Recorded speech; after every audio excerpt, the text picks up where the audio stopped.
It's taken a while to set this up. Reasons being, couldn't get the mic to work, and that took forever. Didn't recognise it for whatever reason. And then the study that I went to had changed into something a lot tamer. And it was saying about smells and getting used to other people's smells will help social anxiety. I was thinking, well, this wasn't the racist, xenophobic, sort of having a pop at old Whitey about not liking immigration thing that I've been promised. Anyway, luckily to a certain little female, she helped me out with this one. So it says, hate the smell of BO. Well, I'm not exactly a great fan of it. You might be xenophobic. Why is that? Well, a bizarre study finds that people who are sensitive to disgusting smells are more likely to have negative attitudes towards migrants. Are they suggesting that migrants smell more than us? Is that what this study's aiming at? Because it certainly looks like that, and that's not my words. But let's have a little look through and see why. Why possibly it could be. Disgust at the smell of feces. Well, I'm not a great fan of it. I wouldn't want to sit next to somebody taking a shit and have a sniff, would I? I'm not a great fan of hanging around when a dog's pushing one out either. I live in the country, and I have to say the smells of nature, if you want, you know, animal, cow shit, cattle, whatever, horse shit, whatever, you get that. And it's slung up the land hard and often to help things grow. And you do get, sometimes you'll go past a field that'll be singing harder than the others. A little bit strong, but that's what you expect in the country. You don't expect to be sat next to somebody and get the smell of BO, bad feet, or feces. Although it has happened. And that is not only just with, say, for instance, migrants. I know white people that stink. There you go. It happens. But this is trying to suggest that if you have any of these negative attitudes towards bad feet, unwiped arse, onions under the armpits, and that kind of behaviour, that you might be xenophobic. Oh, let's read on.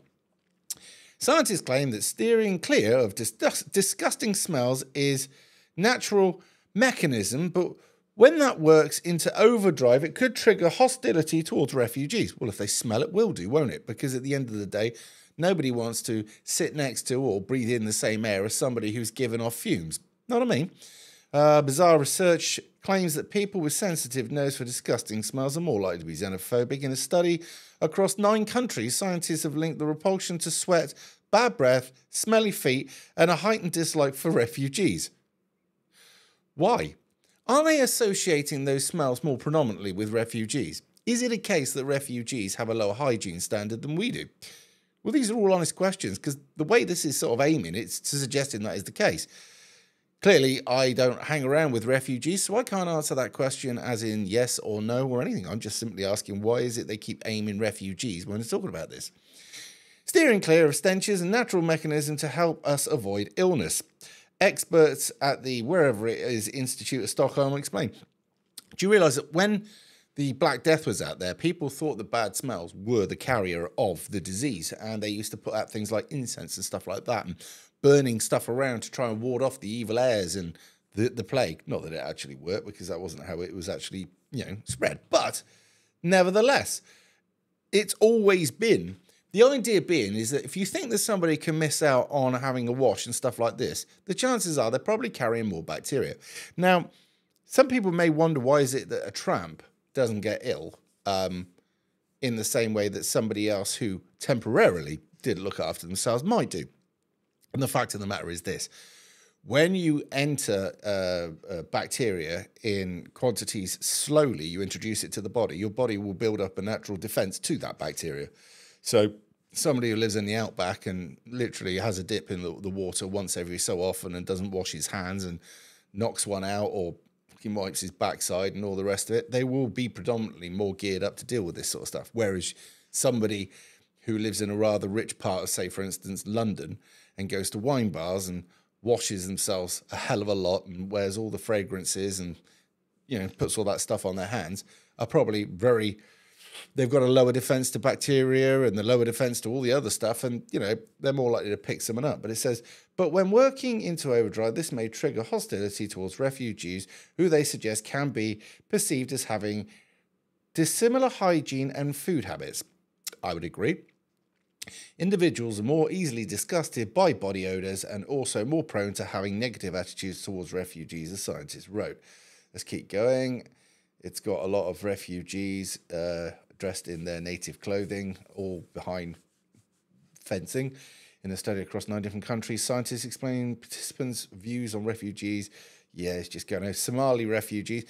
Look, at the end of the day, when somebody bends down, snaps one off, and then just pulls the pants straight up, or even if they're not wearing pants, I don't know, and just walks off without wiping the ring, I'd have to say either they've got a Teflon hoop, right, where nothing sticks to, or they're mucky bastards, and now they've got a load of feces hanging around the older ring piece. To me, that's disgusting.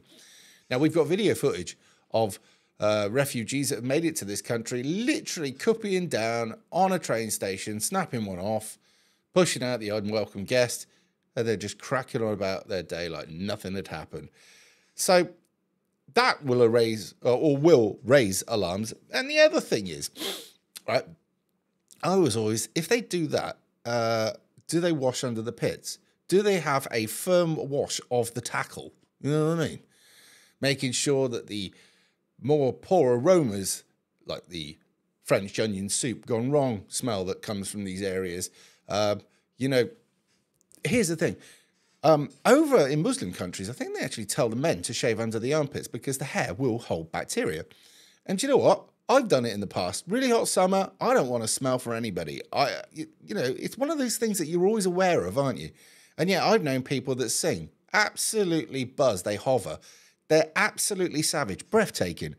I mean, the sort of thing that if you were in the room with them, you'd have all the windows open. If you were in a confined space, you'd fuck off out. It is that bad. But that's what they are.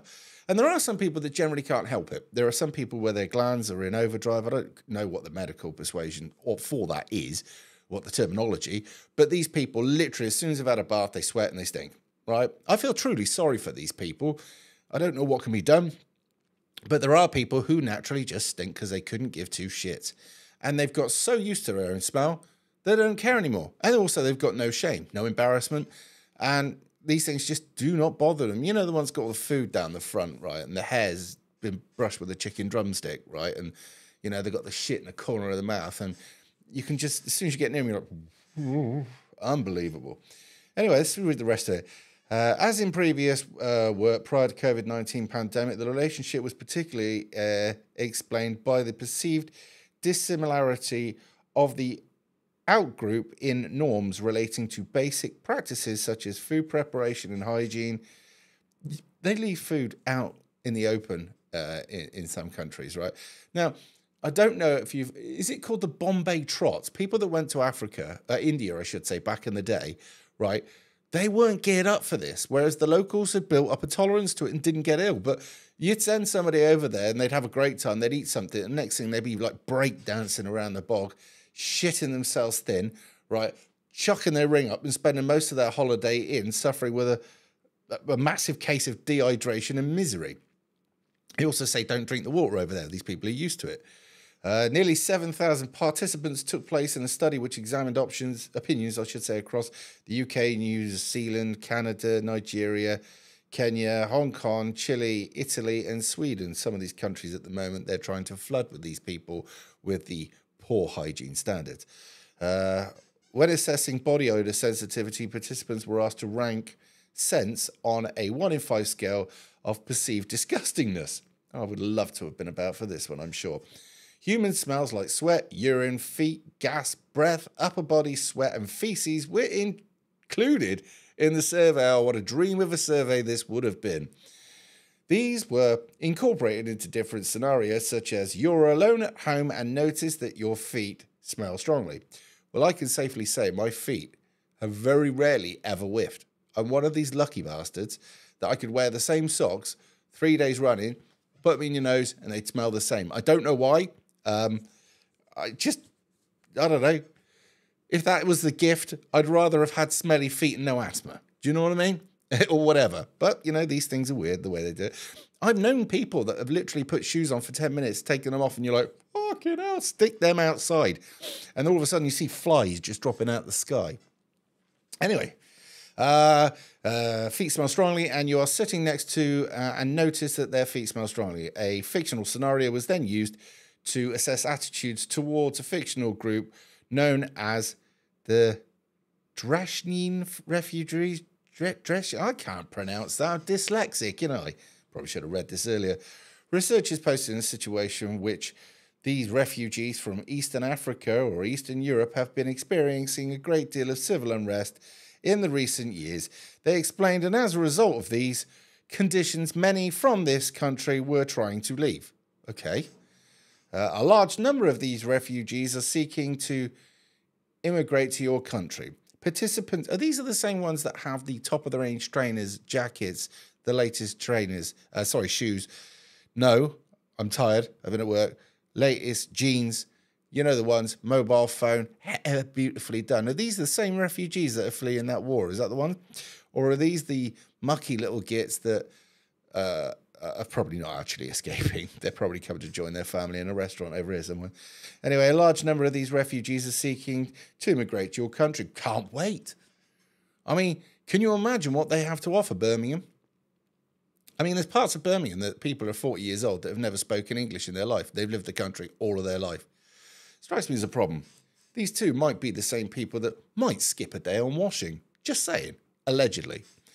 Participants then asked numerous questions about the group, taking into account food, hygiene, and sanitary practices. What does that say? Mother's body odor oh, fuck's sake, Si. That's how tired. Mother's body odor may help babies to bond with strangers. How? I've read that right. Mother's body odor may help babies to bond with strangers. What, suggesting your mother stinks that bad that actually any other person would be more welcome than mum? It's never a good sign, is it? The question then asked how much they agree that these bloody refugees could bring health-related problems into the country, whilst another looked at potential criminality. Well, if you're coming into the country through illegal means, you're probably more given to criminality, beings that's the first thing you use to come to this country.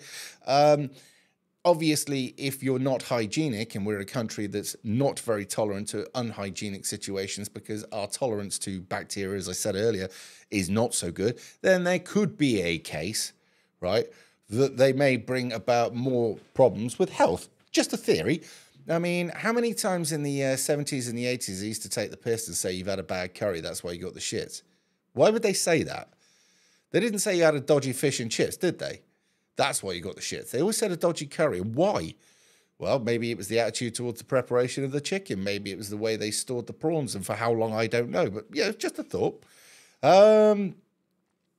Experts claim that their results supported the theoretical notion on how pathogen avoidance is associated with social attitudes. Yeah, stay away from unhealthy, unclean people, and you will be more likely to try and avoid unhealthy things.